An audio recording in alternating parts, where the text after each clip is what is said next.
Unajua kwamba ni ngumu kueleza kila kitu hapa kwenye mitandao, kwamba itanifanya mimi niache kazi ninazozifanya ili niwe masaa 20 hapa naongelea masuala ya hisa kwenye mitandao ya kijamii. Sasa hiyo inakuwa ni ngumu, tuna kazi tunazozifanya vile na utakuta kwamba kuna mtu ambaye anahitaji msaada kuhusu masuala ya uwekezaji. So kwa mtu ambaye uko nchini Marekani na unahitaji kuwekeza kwenye soko kubwa la nchini Marekani, iko hivi, mimi hiyo huduma huwa natoa bure na ninashaeleza hili mara nyingi sana tu kwamba ukihitaji msaada wowote kuhusu masuala ya uwekezaji, ni kuanzia kufungua akaunti mpaka namna ya kuwekeza kulingana na malengo yako, basi msaada huo huwa nautoa bure, naweza nikakufanyia hivyo. Kikubwa tu ni DM na mimi naweza nikakushughulikia kuhusu swala hilo.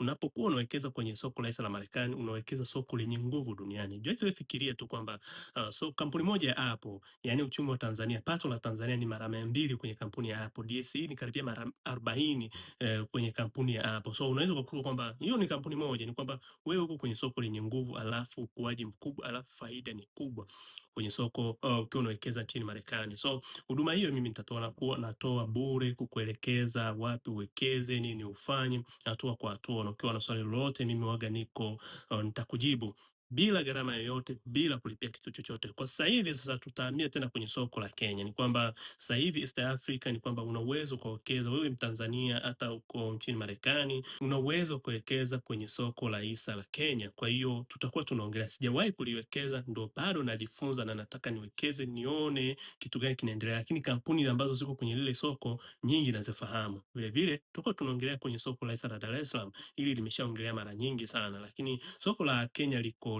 mbele kidogo kuliko la Dar es Salaam. Kwa hiyo nafikiri ni wakati wa kuzungumzia hili swali. So kwa hiyo nini ambacho nataka kusema, ukiwa una swali kuhusu masuala ya hisa na unataka upate msaada bure bila gharama yoyote, niko tayari kukusaidia na